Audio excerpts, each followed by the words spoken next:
The Bike Karma Bicycle Stories podcast is brought to you with support from the Frame and Wheel, helping you turn your cycling items into cash without the hassle, and AD Bikes, the modern face of Austro-Daimler bicycles.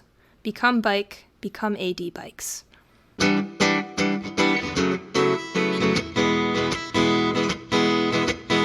Hello and welcome to episode 63 of the Bike Karma Bicycle and Cycling Stories podcast. I'm your host, Tom Brown. The mission of the show is to bring bicycle-loving people from around the world together through sharing stories. It doesn't matter if you're a novice or an expert, whether you like to wrench, ride, or collect, or all of the above. If you've ever smiled about a bicycle, you're in the right place. This time we hear about repairing bicycles via a canal boat in the UK. We connect the dots between cycling and fire. There's a brief plea to not make fun of people who fall down when they're riding their bikes. That is, as usual, not political. And a man named Seven does our ABC Quick Check PSA. You have a lot of shows that you could listen to, and I really appreciate you coming along for the ride on mine.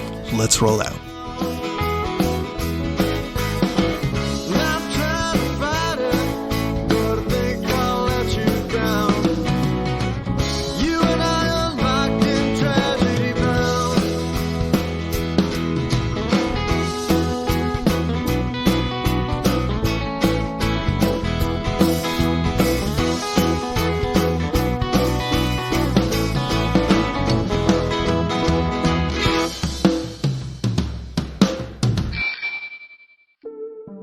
During the pandemic, a lot of us found some creative ways to escape. One of those things that I did to escape sometimes was to watch these series. I think they were on Netflix or maybe on Amazon Prime, whatever. They were these series where people would have a narrow boat and they would go up and down the canals in the UK. I didn't really notice them too much when I was over there, but since then I've become fascinated. These canals are like roads of water that were built before modern roads and before trains really took over. They were to facilitate commerce, and they had towpaths along the side because they would use animals often to move the barges up and down the canals. You can appreciate them for their natural beauty or for their engineering. In some cases, the canal goes over the road. Now just take that in for a second and try to imagine an aqueduct going over a road that has a canal boat moving along it. Where the elevation of the river changes, there's these elevators that bring these boats from one level of water up to another level of water and vice versa. So anyway, as I'm watching these shows and thinking of how I'd like to throw my bike onto one of these boats and go exploring, I started looking for a story. Somebody who had done something with bicycles and these narrow boats. I mean, most of these canal boats do have bicycles strapped to them somewhere, but somebody who really brought those two parts of life together. And I found a story of somebody who started fixing bikes off of a canal boat. Well, I would say that bikes and boats are natural bedfellows, not just because it's such a great lifestyle to live on a boat and have a bike and be out there in the country and be between the cracks, between those straight lines on which the city's designed. But also they both bloody break all the time. So you've got to fix them both.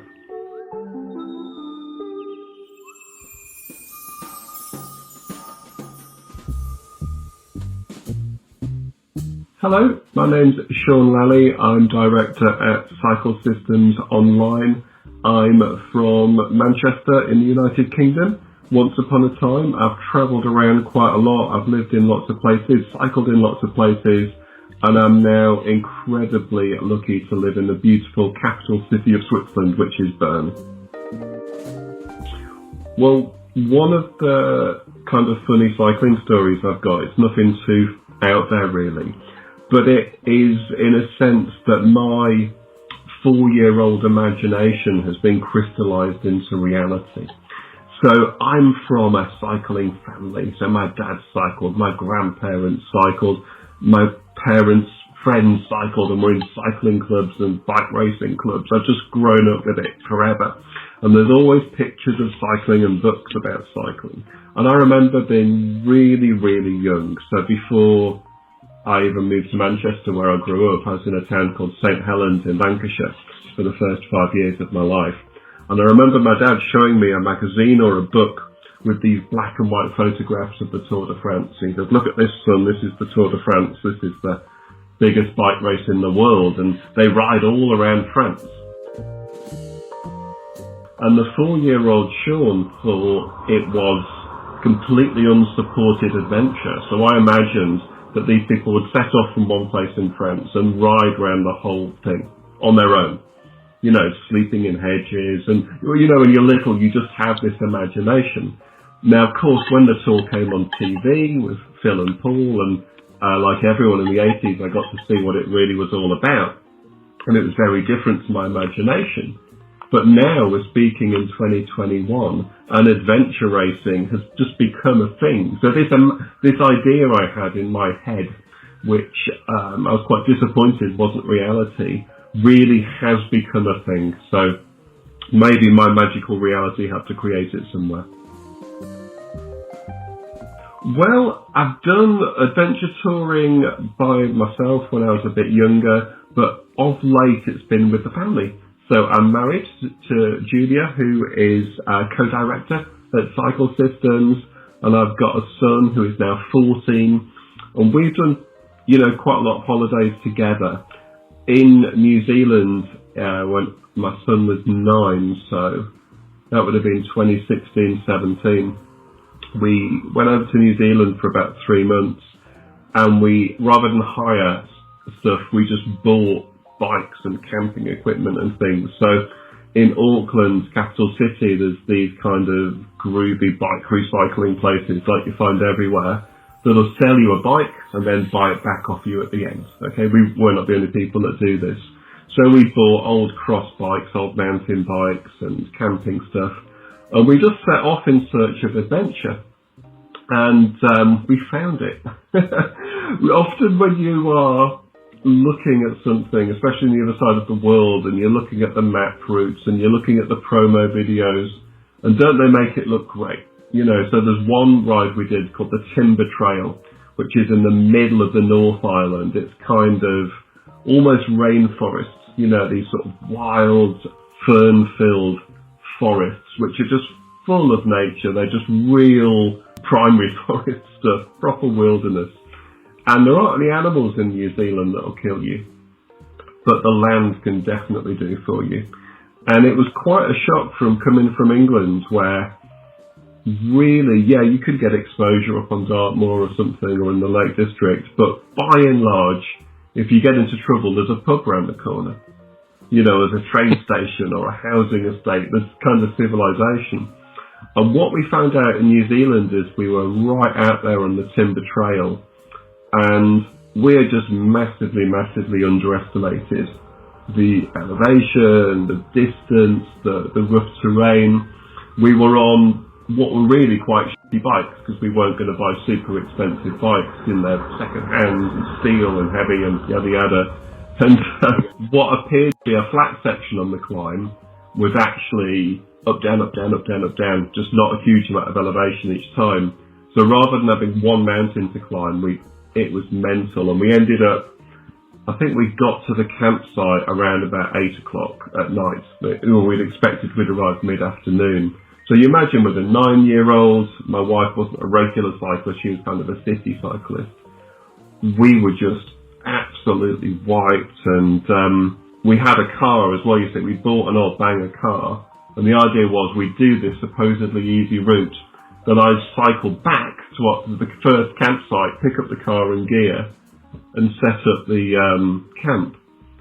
And we realised when we got to this campsite that I'd be back about midnight. Okay, if we did that, it's like, oh, we fucked this up. And also, a New Zealand campsite in the bush, you know, they're called Department of the Environment, I think, DOE campsites. They're like council-run campsites that are a couple of dollars to stay at for a night. But even the water there isn't just from the mains, so it's not safe to drink until you boil it and treat it, etc. And we literally had nothing. We were out of food, we were out of water, and we were just in the bush, miles from anywhere. And we were like, oh, we've been through quite a few emotions through the day as well. And what was amazing, there's a few other people camping there. And I just approached this guy who was cooking around the fire, a hunter, and explained the situation. And he just said, "Oh, no worries, jump in the car, I'll take you to get your kit." And this, when it turned out, it was a kind of about 100k drive for him on gravel roads, there and back to do it. And I said to him, it's called Martin, from a wonderful place called Taranaki.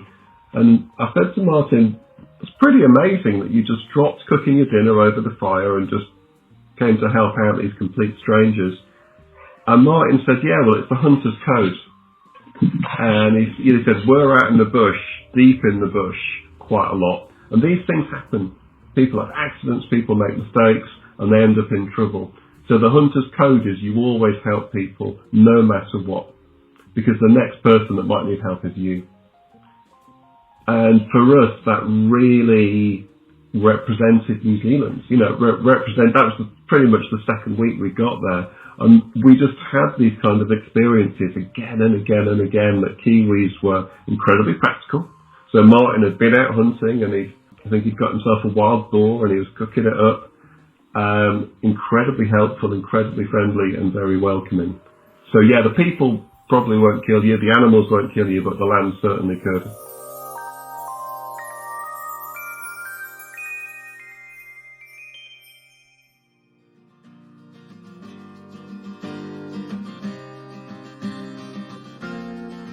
Basically, in England and Wales, not connected, but also in Scotland and Ireland, there's a huge amount of inland waterways. So in United Kingdom, there's something like 4,500 miles of waterways, inland waterways, both rivers and canals. And around about 2,500 miles of these are completely interconnected. Okay, so once you're into England and Wales, that is where you've just got this huge inland. Well, I won't call it a park, because as we'll talk about, people live on the waterways as well as have holidays on them, and there's quite a lot of contention in terms of how they run and operate it in terms of liverboards, but kind of a wider issue. So the narrowboats that people either got holidays on or live on are based from the old working boats. So obviously all over the world there are barges, right? Ever since the dawn of civilization, people have towed goods up and down rivers and later canals on barges. And the English narrowboat was a type of barge which was built for the narrow inland waterways in England and Wales, and like I say, later on in other countries. So the narrowboats themselves were 6'10" wide on average. Originally towed by horses, so the path next to the river and canal, we all know the tow path because the horses towed the boats, and then later on with diesel engines as well. And in fact, there was kind of a golden age of canal transport where people would have a motor and a butty. So they'd have two boats, the motorboat and the butty being the unpowered boat. And you still see pairs of butties going up and down the canal system now, often selling coal and wood and diesel and supplies to people who live on their boats now. So, growing up in England in the 80s, 70s and 80s, I grew up in Manchester, where there's absolutely loads of canals all around. So the canal was just always there. It's just part of the landscape, really. And actually, we kind of take that for granted, but they were almost all filled in. They were almost all lost. Because as you might imagine, these were dirty, industrial motorways of their day. They were for moving goods. And in fact, when you read books and such and articles about the old days when people were moving freight up and down the canals, kind of Joe Public wouldn't be welcome there. People said, this is where we work. Go away, And it was pretty rough, because these people were going up and down Victorian Britain trying to make a living on the canals in an incredibly unequal and unfair society. So they were often just about making enough to survive. Often not even that, and people would starve to death if the rivers and canals froze. So people would fight each other first through the lock, there would literally be punch-ups on the towpath. So it wasn't the sort of place you'd go for a pleasant walk in Victorian Britain and 18th century Britain. However, the narrowboaters, even after a big punch-up, they'd all be together in the pub that evening. It's quite a tight-knit community as well. Essentially, once transport moved to rail, and then later to road, as we know, we get into the early 20th century and canals were just rubbish dumps. You know, they were an eyesore. They were part of the post-industrial wasteland. And I think especially, you know, coming up to after World War II, when so much of Britain was bombed and there's the Marshall Plan, and it's like, right, let's rebuild, let's modernise. So much happened in Great Britain after World War II, you know, Labour government, National Health Service, welfare state, you know, a completely different country to one my grandparents grew up in, you know. And getting rid of the canals was a mission for a lot of people, just like they'd got rid of a lot of the old branch lines of the railways. There was a very small, very committed group of activists and campaigners from all sorts of social classes, from incredibly wealthy classes through to labourers and builders, people who just loved the canals. What happened is they started navigating the canals on all sorts of old boats they'd renovated or built, because there was a law that if an inland waterway was being used as navigation, it couldn't be filled in. So while many did get filled in and covered over and such, thousands of miles of waterways were saved. So I grew up having these canals to cycle down, so me and my friends would, you know, go off on our bikes. And if you lived in an urban area, or a suburban area like I did, you could escape to the countryside down the canals. It's completely traffic free. It's great. You know, you'd go for walks with your mates, you'd go fishing, sometimes you'd throw your mates in the canal, that kind of thing. It was just part of it, and we'd see these boats, these colourful, they're often very colourfully painted narrow boats, bikes on the roof, you know, bags of coal on the roof. So it was always just a thing that was around. When I was about 20, I left the city, I bought a camper van, you know, hashtag van life these days, but I just got the camper van and went off into the countryside, you know, living that kind of alternative life. So I lived in vans, I lived in caravans, trailers, yeah. I lived in what we call benders, or the gypsies call rod tents, which essentially is a homemade structure that you coppice hazel poles, and then you put a tarpaulin over the top. And if you do it in style, you put in a wood burner and a cooker and make a floor out of pallets. So I was quite used to living in a variety of dwellings. You can imagine me at the time, dreadlocks, crusty hippie, you know, that was me in my 20s, right?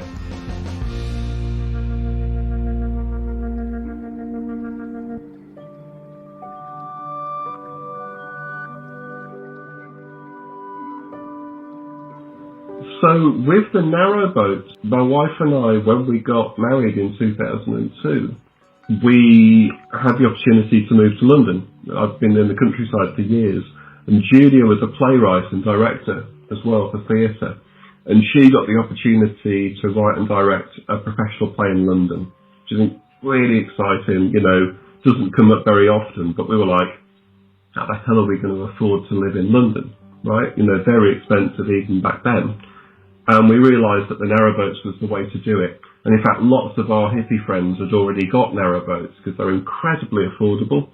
So I know people that have bought boats for £1,000 or less, and you've got a home. And not only that, it's a movable home as well. So you've got that kind of nomadic existence that we enjoyed very much in our 20s. We got a narrowboat. We bought it in the Midlands, in a place called Rugby, where of course rugby was invented, I guess, at some point.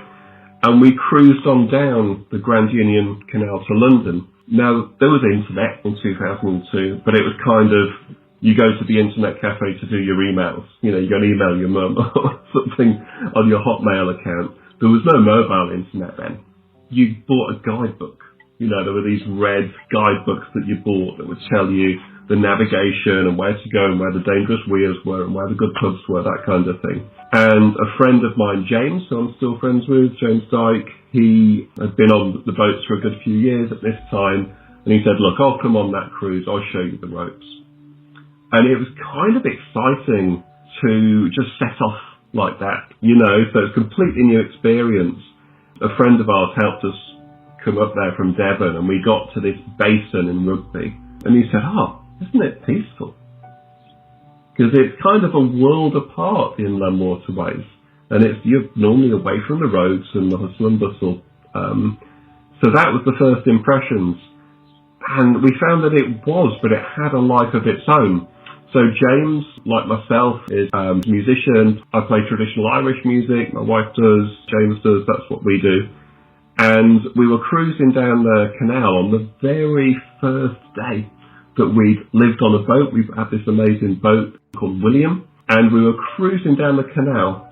And there's a bunch of people, proper reprobates, sat on the towpath with a fire, playing music around the fire. And James said, stop, pull over. And there we were, pulling levers and moving the tiller completely inexpertly. We probably crashed into the bank. But we actually met some of James's friends there, one of which was actually a guy called Buzz Collins, who tragically is no longer with us. He took his own life a few years after this. That's really sad. But here was Buzz at his best. In fact, Buzz was the nephew of Shirley Collins, who's a very famous English folk singer. So we pulled in, and there was Buzz playing music around the campfire with a few other friends, a guy called Andy Badger and a few others I can't remember. And we just stopped, and we got out the beers, and we got out the instruments, and it was under the stars. And that was like, oh wow, we're living the dream, or home. And it was very different to that suburban life that I grew up with. That was our introduction to life on the narrowboats. So we cruised on down the Grand Union Canal, meeting all sorts of people. It wasn't like the kind of new traveller thing, people living in buses and ambulances, where it was very much kind of one sort of person, hedonistic, often vegan, that kind of crusty hippie scene. The narrowboats was policemen, bankers, crusty hippies. It was a whole selection of different people, and it made it, for me, even more interesting. You never knew who you'd be mooring up next to. So we cruised down the Grand Union Canal past these big palatial houses with helicopters in the back garden, past crusty squats, which were full of people living on the edge of society, and they just moored up in this woodland. And we approached London, obviously capital city, and I had a bit of trepidation, because it's like, well, is there going to be trouble on the towpath? Because certainly in Manchester, the canal's not somewhere you'd go at night.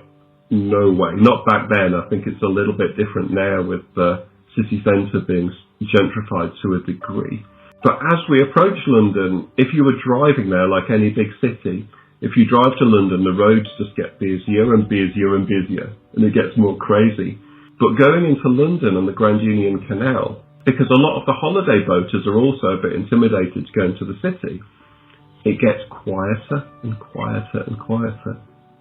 So once we were going into Greater London, it was really strange because we hardly saw anyone, apart from you'd see pockets of other liveaboard boats, often in kind of boat yards or moorings, which would be locked away, sort of not right on the towpath, as it were. And in fact, we went through an area of London called Southall, which is, it's certainly got its social problems.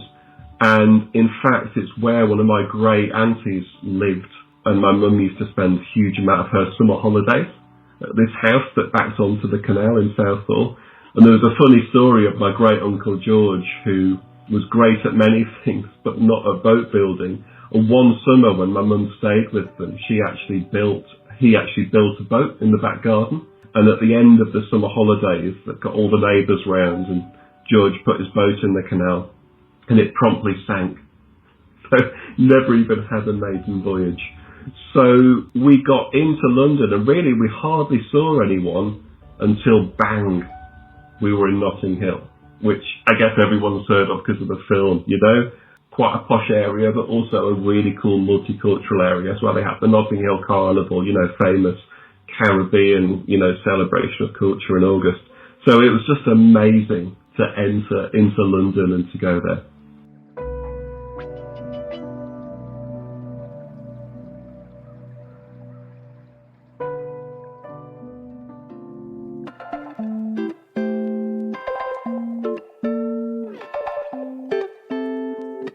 Well, pretty much every boater's got a bike. Because if you imagine you're on this narrowboat, you're, down the River Thames or one of the canals, you might be a long way from a road, okay? And also, even if you're near a road where you move your boat and then you've got to go and get your vehicle. So pretty much everyone's liveaboard boat has got bikes on the roof. It's just standard. And a lot of boaters will have bike trailers as well. Now, I don't know what it's like where you live, listeners, wherever you're listening. Here in Bern, in Switzerland, a bike trailer is standard. It's just normal. You see families tooling around with their kids in the back, or you see tradesmen with their tools in a bike trailer. But back in 2002, it was a bit weird in London. But you'd see all sorts of things on the towpath, lots of handmade accoutrements for people to go with their bikes. A lot of people will have folding bikes, Bromptons and things to keep them indoors. And it was certainly the bikes on the roof that got us the most hassle. People getting on the boat at night, trying to nick the bikes. And it was always a little bit scary because I'm no tough guy, right? So you'd be asleep or dropping off to sleep. And you can tell when someone gets on your boat, narrowboat's of steel. And as soon as someone gets on, the whole boat goes boom, boom, and it moves and you hear the noise. And you're waking up and you're like, is that one guy? Is that 10 guys? Is it one crazy tough guy? Is it a little weedy guy? You don't know. But you can't let them steal your bike. So, more than once, it wasn't a regular thing, but way more than once this would happen. And I'd have to bang on the roof of the boat, off, and they'd go, off. And I'd have to go out there, normally in my underwear or whatever, and face whoever was there. And luckily for me, they'd always run off. But you never know. You never know who's going to be there and what they're going to be about. But obviously they don't know who you are either.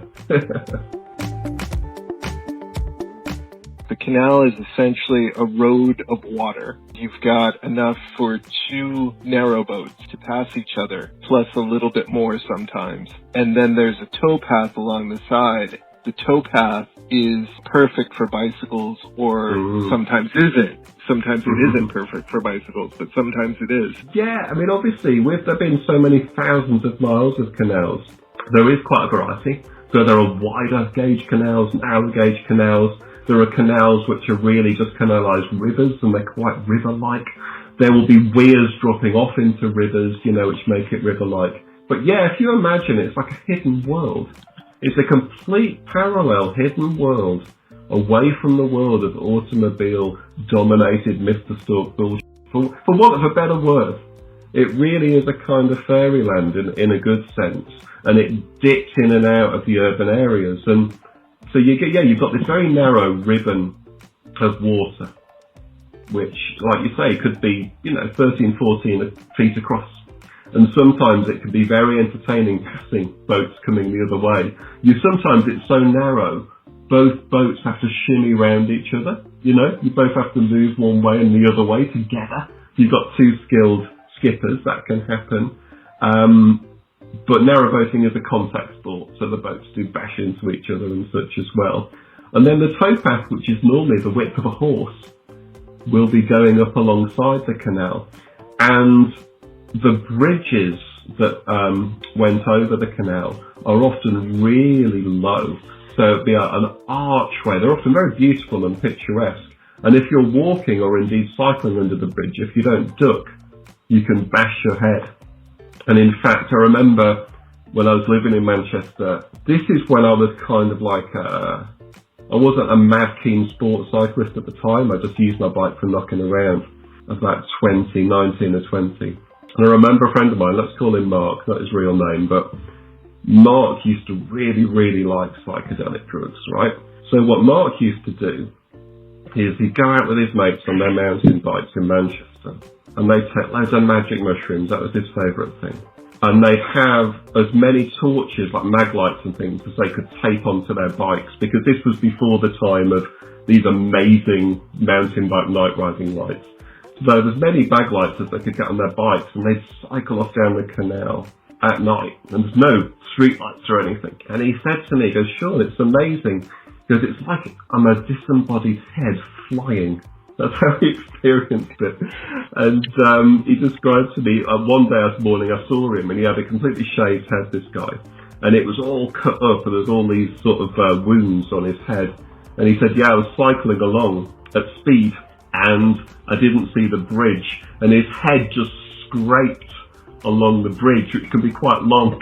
And it took a lot of the skin off. So I think that kind of sums up urban canals, is people do go there to do mad stuff.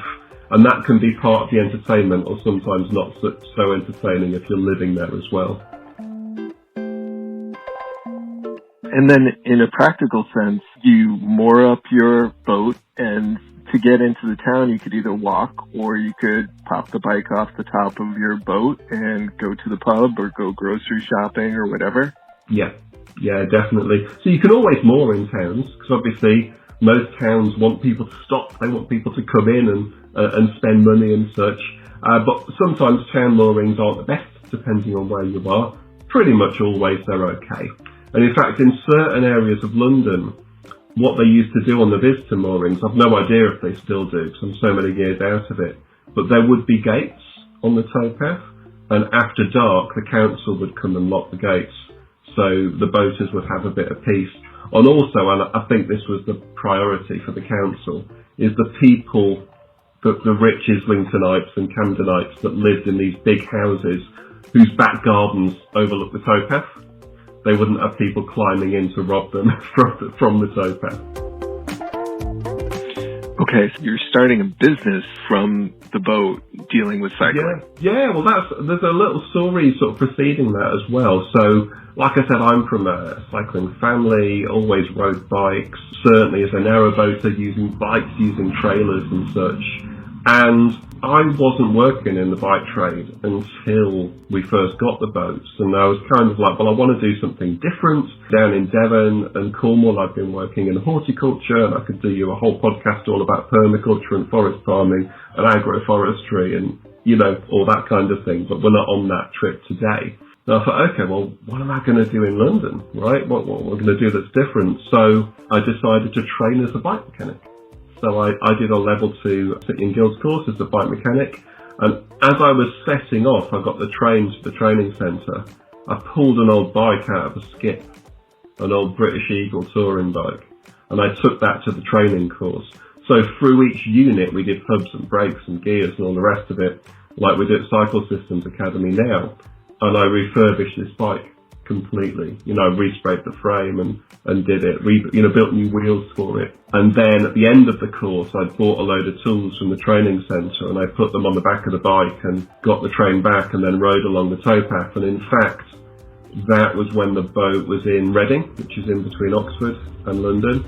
And after a while, we actually ended up taking the boat to Oxford and we lived there for 5 years. And this was still in our pre-sort of child days, you know, living fairly free and easy, working in bike shops, playing music, doing theatre. Are you familiar with the HBO BBC series His Dark Materials? Definitely recommend it for anyone listening. And also, Philip Pullman, right? Philip Pullman, yeah. Yeah, well, there you go. The books are better anyway, as ever. Although I think the series was great. Well, those books, of course, have got the Egyptians in, haven't they? And the Egyptians are the narrowboaters. And while they are completely fictional, the Oxford that Philip describes, the Jericho part of Oxford that Philip describes, is where we lived.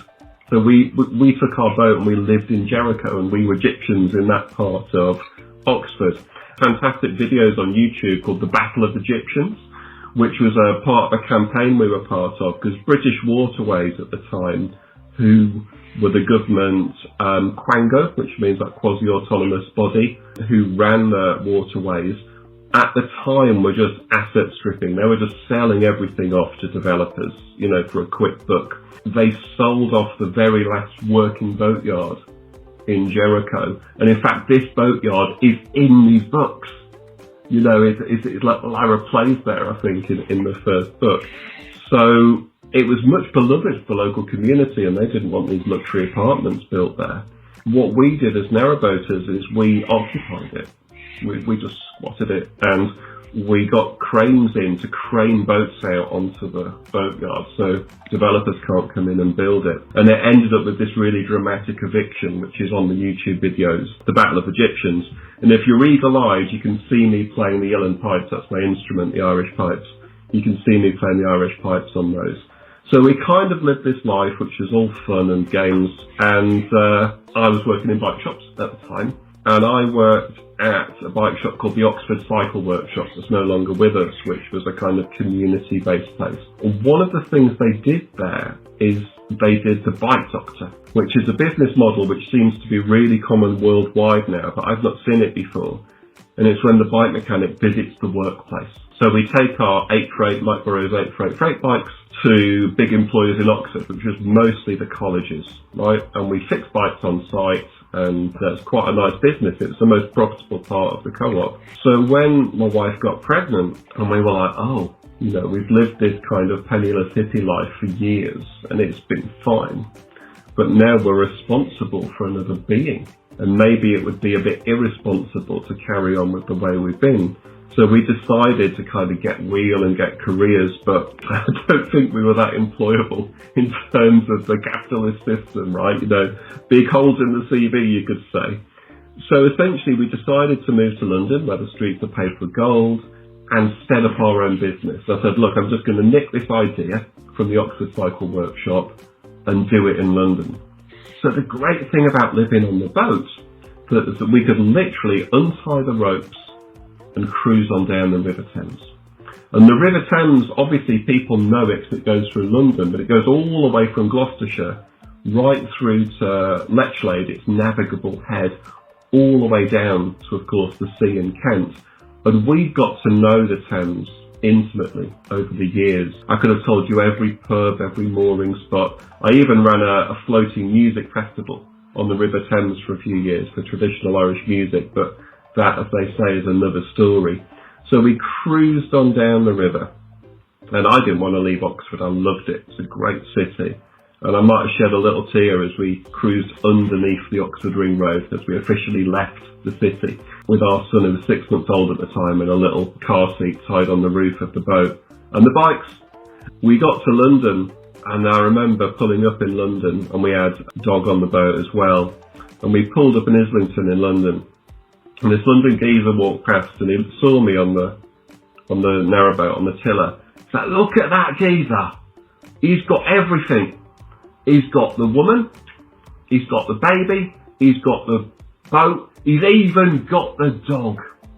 And of course he was right. So there I was, feeling very pleased with myself. There I was, the man with everything. And what I also had, what he didn't see, is right next to my son's cot in the back cabin of the boat, I had inner tubes and brake cables and cassettes and chains and bottom brackets and greases and rim tapes. I had my bike on the roof, I had a trailer on the roof, and I was ready, like Dick Whittington, to make it go in the big bad city of London.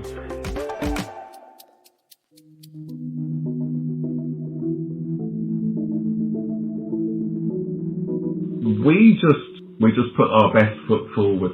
Okay, so I got a few names of the local authorities in London, like the local governments. I phoned them up and got meetings with them. I said, hey, I've got this great new way to promote cycling in London. And I went down to Transport for London and Greater London Authorities headquarters in my suit and a little leather briefcase and all the rest of it. And it was just the right time to do that.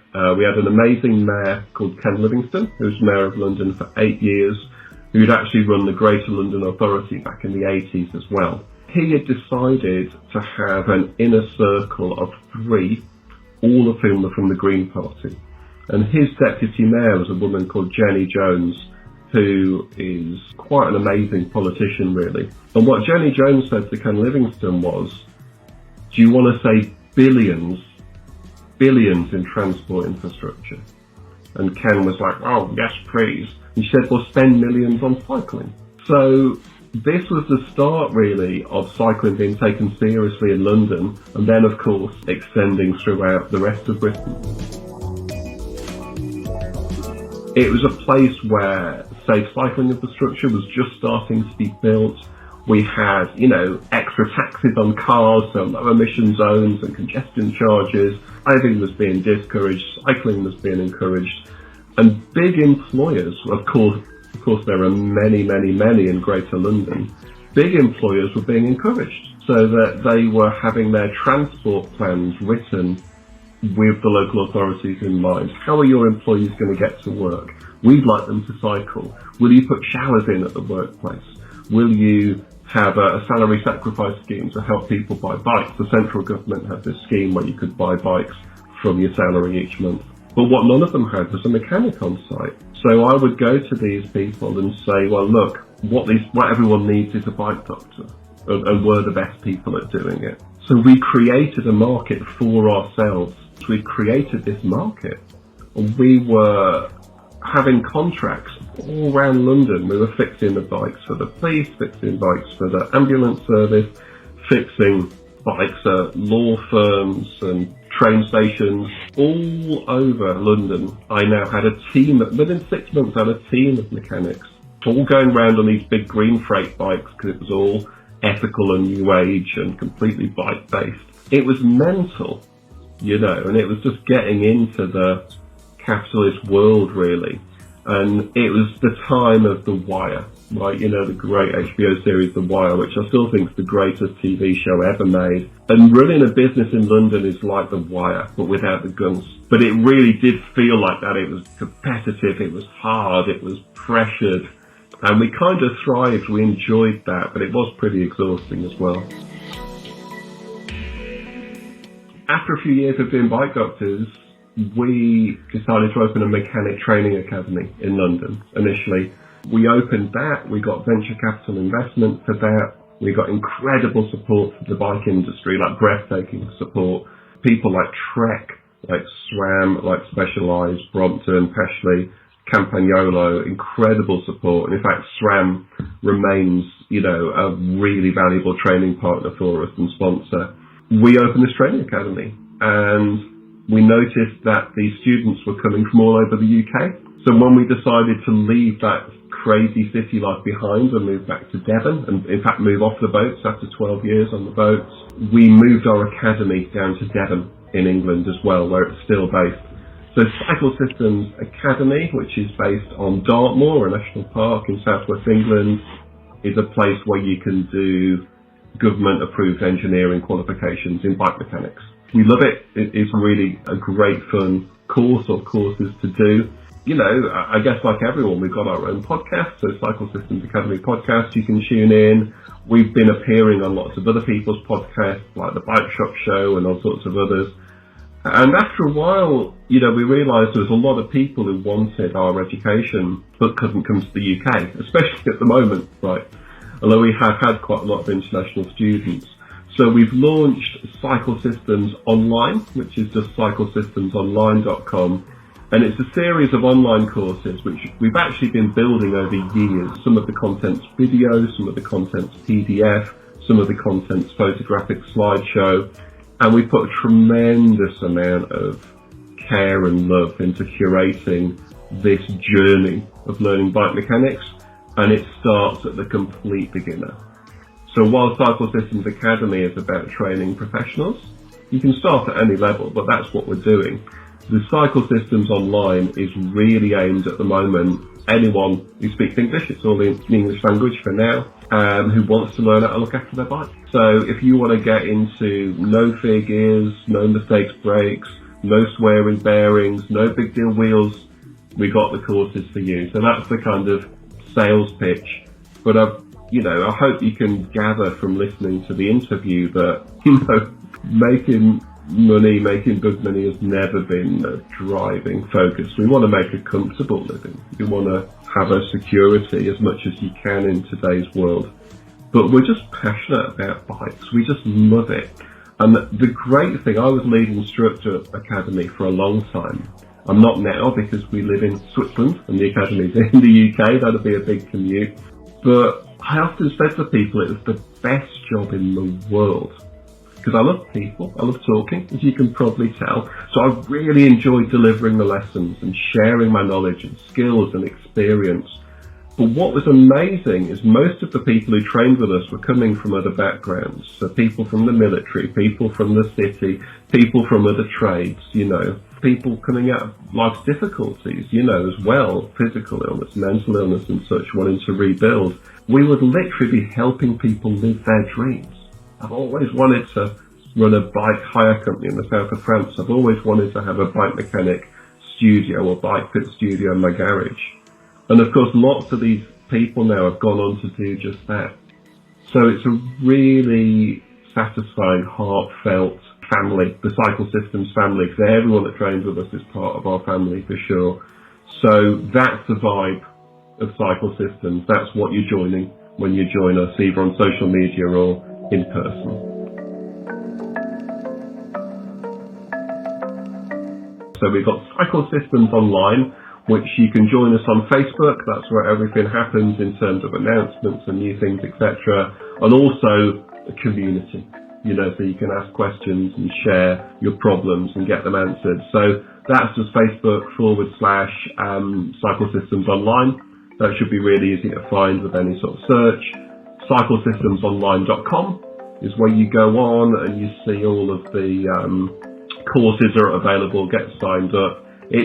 It's the usual online educational experience, as in it's been curated fantastically by professionals. We've done the content, the professionals have built it into an online platform, and it's all 100% money back guarantee. So there's absolutely nothing to lose by going for that.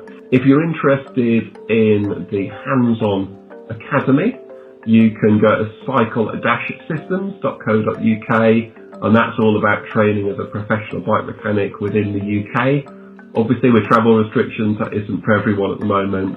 We are very active on Twitter and Instagram, and that's just /Cycle Systems App, because that's as much as we can fit in. So Cycle Systems App, and you'll find us on there. You'll see our photos. You'll even see some pictures of rides and all sorts of things happening in Switzerland, as well as what's going on at the Academy. Great. Brilliant. Okay, well, thanks so much for inviting me on. It's been really good fun. Cheers, Tom. Cheers. Bye.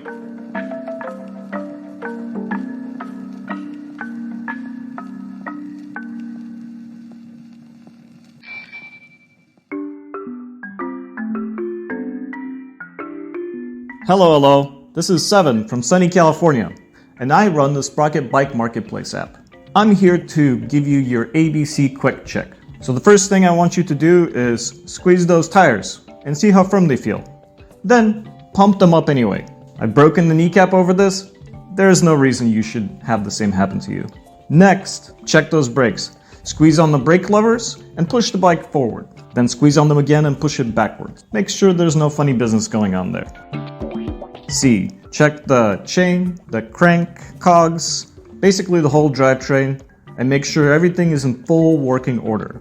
For the quick is the quick release check. Go over all your quick releases on your brakes, on your wheels, and anywhere else you might have them, and make sure they're nice and snug, make sure they're in their closed position, and make sure absolutely under no circumstances are there no parts of them missing. And anyway, after that, before you roll, just get on the bike and start up slow. Be attentive to sounds, pay attention to the way the bike feels and rides, and stop and look again at your bike if anything feels off. This has been the ABC Quick Check. Thanks for taking a listen. Enjoy the podcast. Off you go.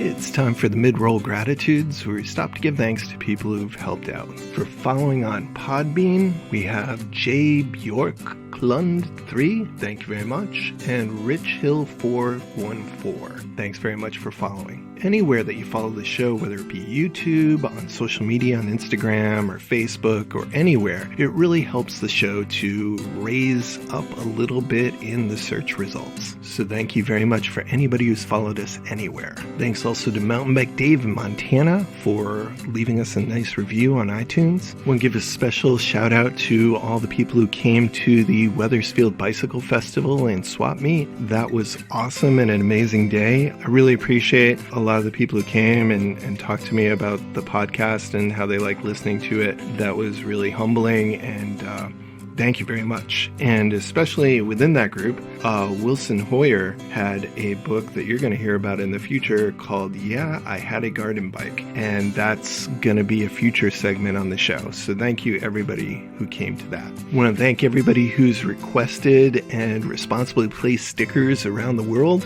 You can get a packet of free stickers just by emailing me at bikekarmaguy@gmail.com, and I will send you out some stickers to responsibly share. If you want, I can also include a sticker from the WHS Bicycle Club, which I also run. And if you stick and post about it online, that would just make their day to see their sticker all over the world in different places. I'd like to thank Drumroll Coffee in Wethersfield, Connecticut for making the Bike Karma blend. This was amazing. I felt like Steve Martin when the new phone book gets there, but I had a coffee named after the show. It's organic and fair trade, and it also is half calf, half decaf. So thanks very much to Drumroll Coffee. Thanks to all the volunteers who helped with the bicycles on Maine. Big shout out to Kevin Sullivan, who stored a bunch of the bicycle donations at his house, so I didn't have to this time. Thank you so much for that. Would like to thank my small but dedicated group of Patreon supporters. For as little as $1 a month, you can help to support the cost of the show. Just go to Patreon and search up Bike Karma. Normally there should be one show a month, and I am a bit behind, but I'm going to try and make it up to you over the summer now that school's out. Just want to say happy trails to Tony Chirolis, who is on his way across the country by bike. And that brings us to thanking Fred Thomas at the Frame and Wheel. Fred's a nice guy who owns several small bicycle businesses, one of which is the Frame and Wheel, which will help you to get more time, space, and cash. He is a ninja level expert at selling things online that are related to the bicycle.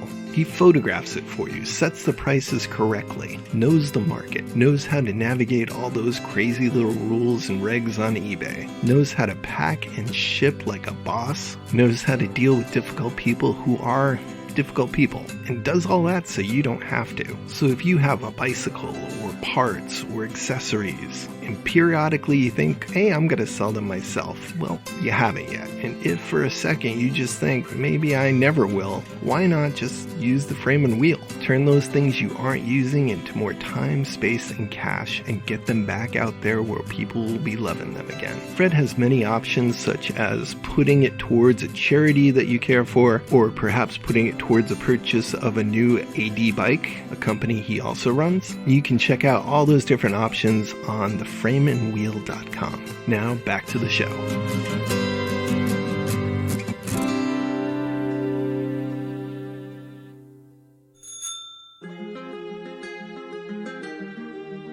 One of the things that you don't hear a lot about talk together is cycling and fire. We hear a lot about walking through fire, Johnny Cash, religious rites of passage, magicians even, and that episode of The Office where Pam walks over the hot fire coals while nobody's looking.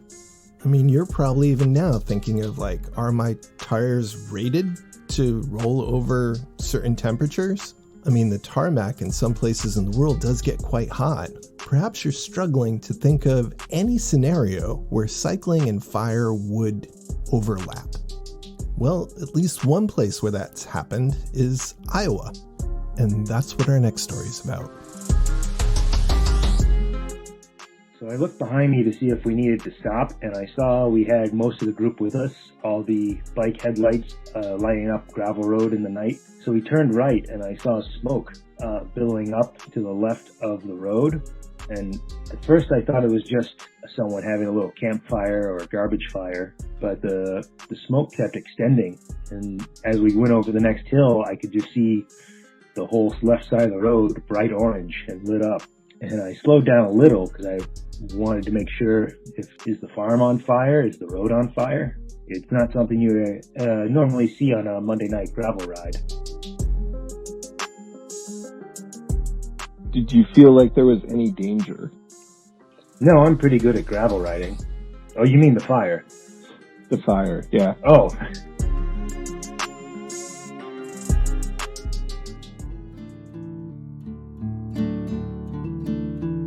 Hi, I'm Matt Burkey in Iowa City, Iowa, and I'm a Gravel Scout.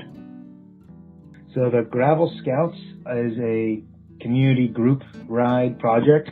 We are a community organization open to all and focused on the non-race side of cycling. So we have our 3 rules are be nice, be prepared, and be safe.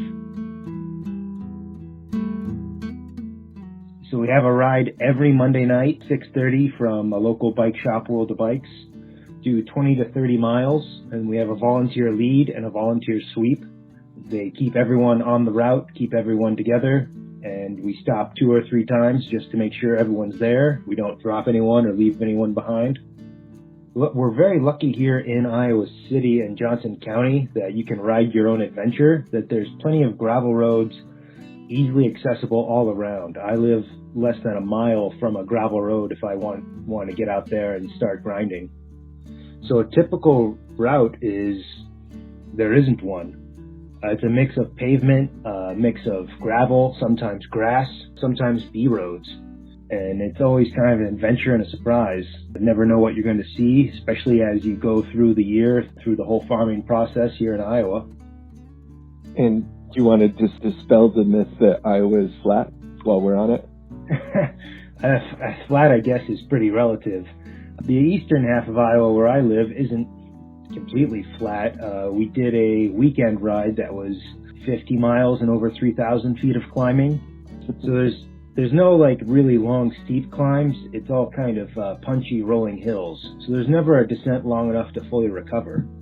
As soon as you're down, you got to go back up again, or you just have to lay down on the side. We were torturing 2 guys on the weekend ride, and we didn't see them for a while. And on one really steep climb, they finally came back and they said they just had to get off the bike and lay down for a bit. And there's plenty of nice places to do that. There are, very nice. We just had a Sunday ride this past week. There were 9 of us doing 40 miles in the under 40 degree weather with some wind. And while we were waiting for everyone, we just kind of laid down in a ditch to hide from the wind and took a nice little nap. People driving by just waved, and they think there's those crazy bike riders. So we do about 20 to 30 miles every Monday. It's kind of tied to sunrise, sunset. So we're doing about 20 to 24 mile routes right now. But then in the peak of summer, when we have maximum sunlight, we'll start doing closer to 30 mile rides. You never know when you're going to be done because the groups just keep getting bigger and bigger, which is great. That's the main goal of our group, is we want more people riding bikes, more people exploring the different roads around Iowa. 2 weeks ago, we had 60 people in the second week of March. Last night, we did a 24-mile ride, and we weren't expecting a lot because it was in the low 40s, high 30s. Chad, who runs the Gravel Scouts Instagram page and posts all the routes, he thought we would have 15 or less, and we had 30 people doing a gravel ride in the cold wind in Iowa, and that's just amazing. Our best last year was we had 80 people come to a casual gravel ride, and just kind of looking behind me and just seeing the long row of lights going down farm roads was just amazing. To me, it doesn't sound that unimaginable, just having done Ragbri a couple of years ago. You can see that same thing. It's just like I can picture that in my mind because of that experience. But that's amazing for like a non-Ragbri ride, is to have that many people show up. It's great. To have 60 people on our second week in March for an all volunteer, all casual ride was great. That was the ride I led with the fire. You don't often hear about fire and cycling. You hear about flooding, you hear about wind, you hear about the heat, you hear about the cold, but literally fire. What happened? That last week, when we had 60 people, I was leading the ride, and what the lead volunteer does is they have the route plotted out on their Wahoo or Garmin or their memory, and they decide when to stop and regroup. And so I'm always trying to not stop too little, not stop too often. We don't want to drop people and make them feel bad. We want them to have a nice casual ride with us. Chad asked me which way I wanted to go, So I said, let's go east, because I really like the gravel roads out east. I live on that side of town. Some nice rolling hills, beautiful Midwest countryside. And as we turned a corner, I saw smoke in the distance, which is not uncommon when you're biking through the farmland. People are burning garbage or small fires all the time. But we came up along the side of the road, and it looked like the road was on fire, which is unusual for gravel.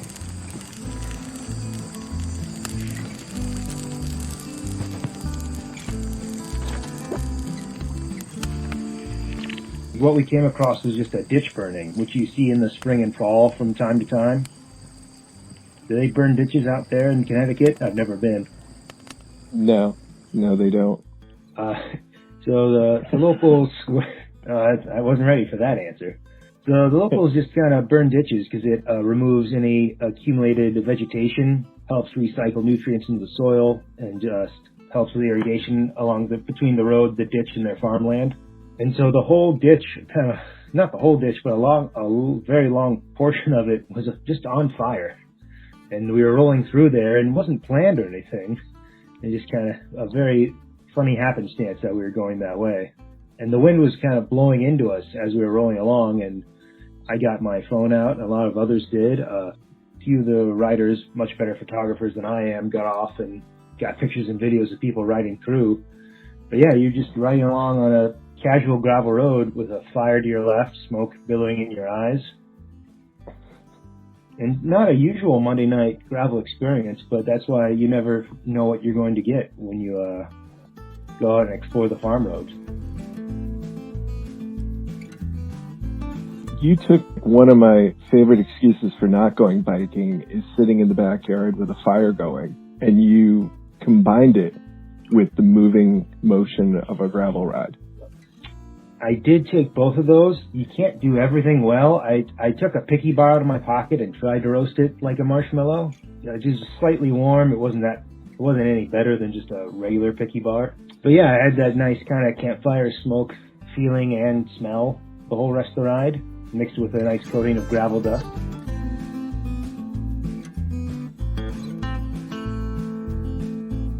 Did you feel like there was any danger? No, the locals, the people who own the land were out there on their 4x4s and tractors. They looked like they knew how to burn a ditch before. The wind wasn't very strong. We do have wind advisories against fires out here on the Great Plains. And then the ditch ends abruptly against the road, so there's no vegetation in the road. So I never felt like the fire was going to leap out of the ditch towards me. I did ride in the middle of the road. I didn't ride right next to the fire. That would have been a better video. I got about 30 seconds of footage of it going not too fast. It was hard to estimate distance because it didn't feel real. It was a very surreal cycling moment for me.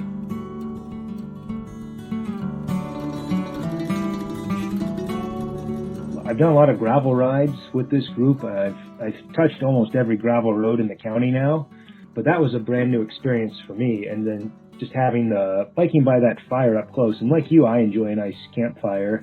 To have the wind and smoke in my face, the experience I love from cycling, mixed with the warmth of the fire, the crackling noise, the aroma of the fire, it was just kind of a mixing of sensations you usually don't have together. And it was almost a zen dreamlike state to be able to bike through that. It was very fun. It was a great experience for everyone. I'm glad we had such a big group to do that.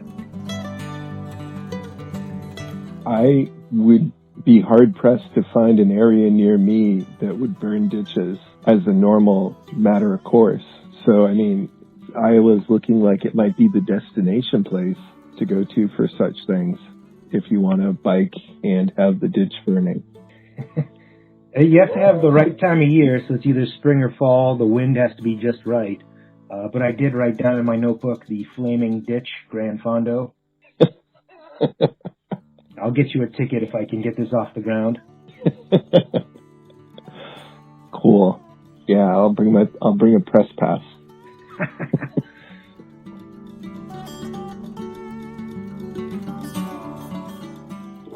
Yeah, I didn't get off the bike because I'm always I get made fun of for always wanting to be in the front of the group no matter what.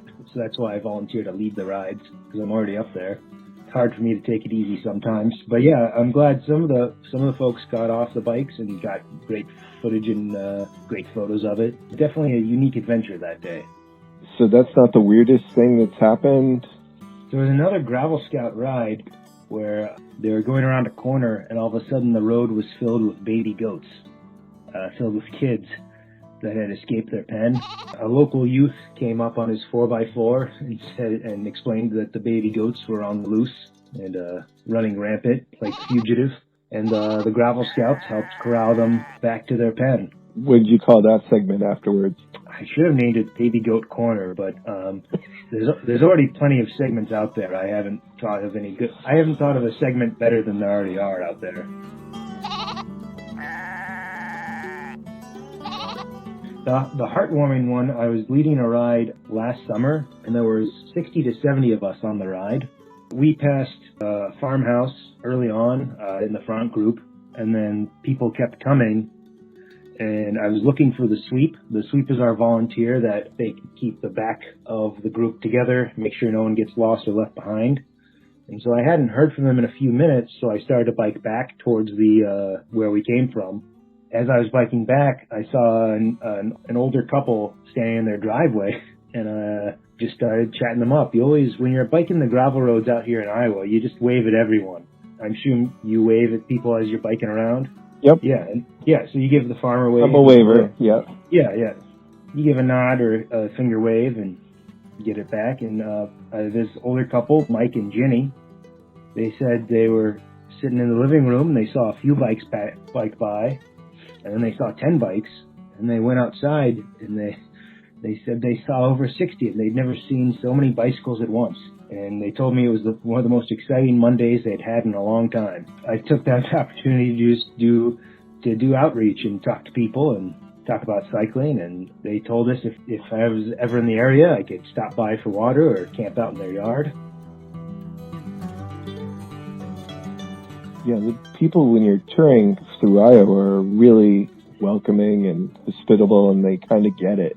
I think RAGBRAI helped a lot with that, of giving a positive image to cycling. I feel really spoiled here in Iowa, and especially in Johnson County. I rarely have a bad interaction with drivers, and I've done city roads, gravel roads, state highways.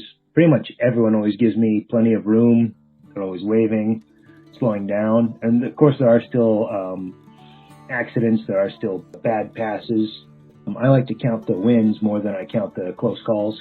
In RAGBRAI 2019, we did the state in like a week, and across the entire state, I only noted one really bad aggressive driver. One out of the whole state. That was not me. The route didn't go near me that year.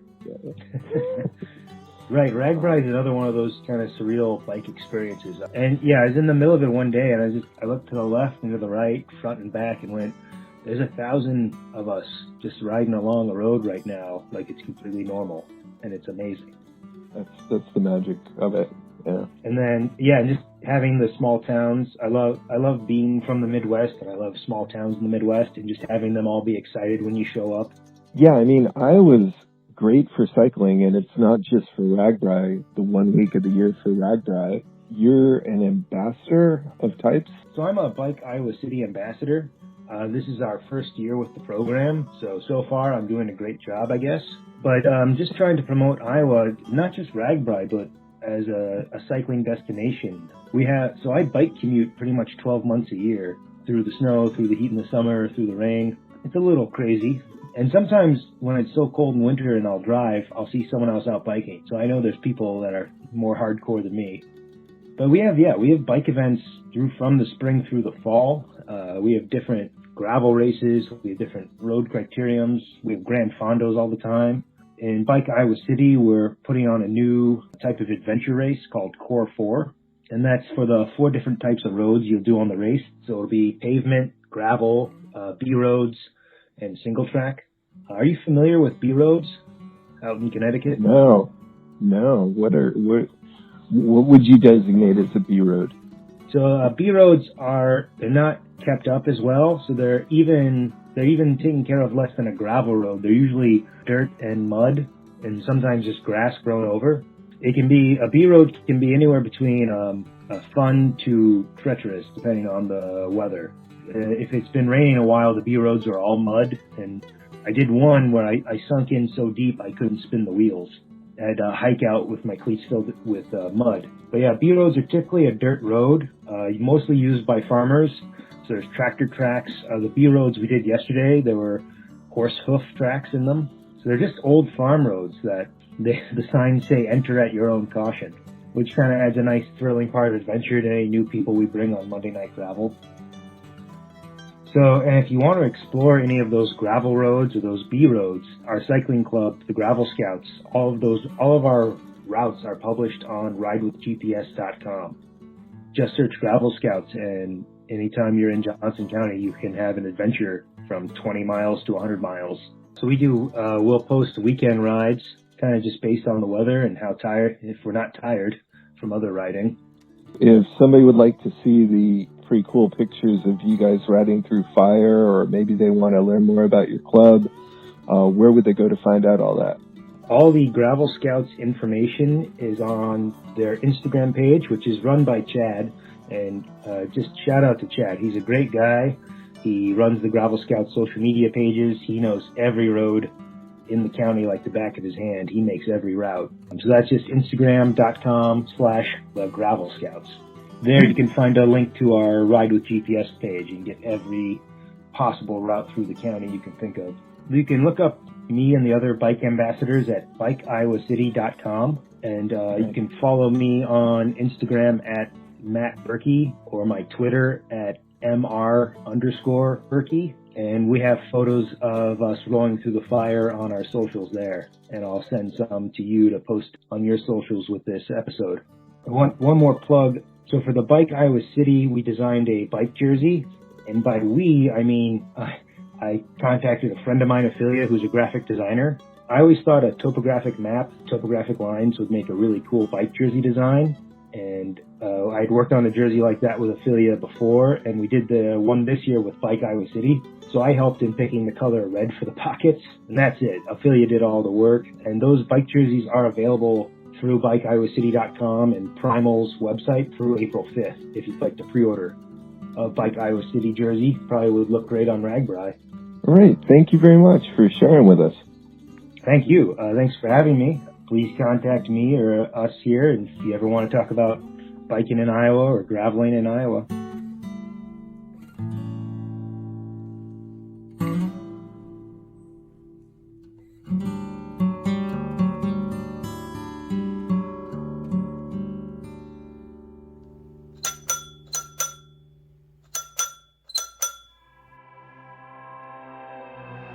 I drew an important line in the sand for myself a long time ago, which was that no matter how much I felt strongly about something, I would not talk politics in this show. And this is not an exception. So once again, this is not about politics, though it involves somebody who is in politics. Now, whether you're a Democrat, a Republican, a Libertarian, a progressive, you know that the mission of this show is to bring people together through the love of bicycles and cycling to see our shared humanity. My perhaps naive hope is that we'll see each other as human beings and hopefully all get to a better place. There are very few people who've tried to shed all their humanity, so when we see our humanity in others, it makes us all better. So something happened within the last couple of weeks that I think we need to talk about as cyclists. So forget your politics for a second, forget your biases for a second, just think of yourself as a bicycle-loving person, somebody who smiles when they're on a bike. So in the now famous video, we see the president riding, coming to a stop.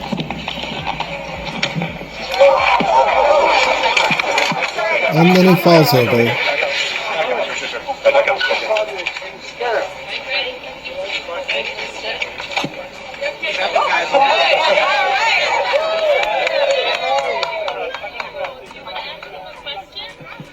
Now, there's not a cyclist in this world who's tried to clip in or use straps, whether it's the old style or the new style or SPD or Crank Brothers or whatever, look pedals for roadies.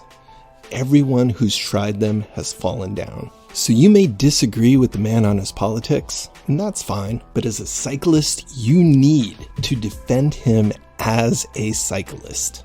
When somebody starts talking smack or trash about him because of falling down on a bike, you need to stop them right there and say, the dude is old and he's still biking, and he just ended up doing something that everyone does.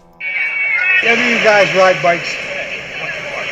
Well, they have some that have this thing you put your toe in that constrains your foot so it doesn't slide up the pedal. When I was getting off the bike, it got stuck on the right side. Even those of us much younger, with tons of experience, sometimes we get going and we forget we're clipped in, or our straps get a little caught. So you don't need to defend him on his politics. You don't need to agree with him or me or whatever, but you owe it to your cycling soul to make sure that you defend anybody who falls down while they're clipped in. It is not a sign of weakness. It's a sign of getting out there and being on a bike. So the classy thing to do is to defend any fellow cyclist who falls down while they're clipped or strapped in. Hopefully that's just one little thing we can agree on. And I promise that's the closest we'll get to politics on this show. So it's a safe space for non-political thoughts. Okay, I've said what I needed to say about that. So let's just close with a summary. We're all humans who love bikes. And when anybody's clipped or strapped in, we all occasionally fall down. Phew. Well, I'm glad that's all cleared up. Let's go fix everything else.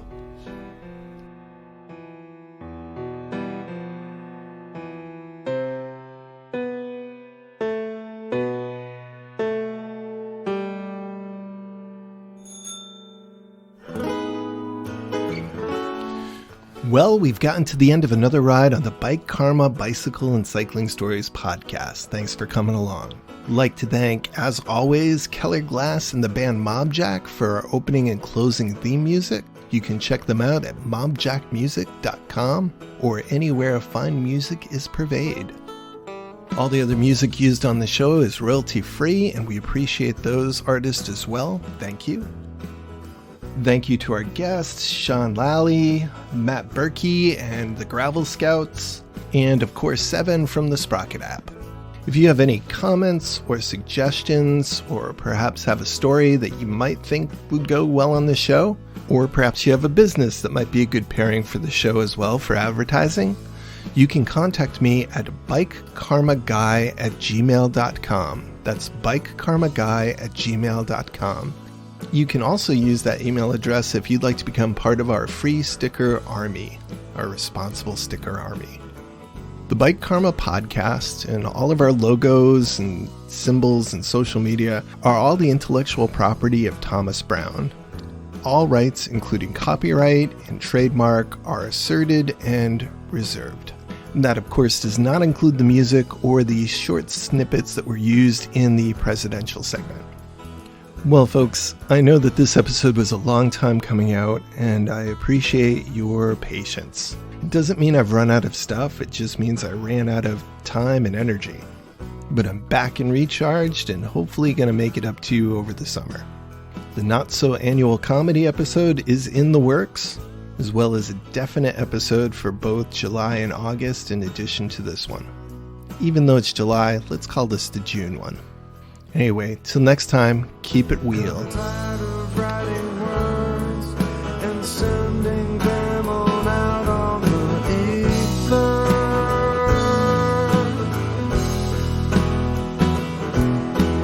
times like these that I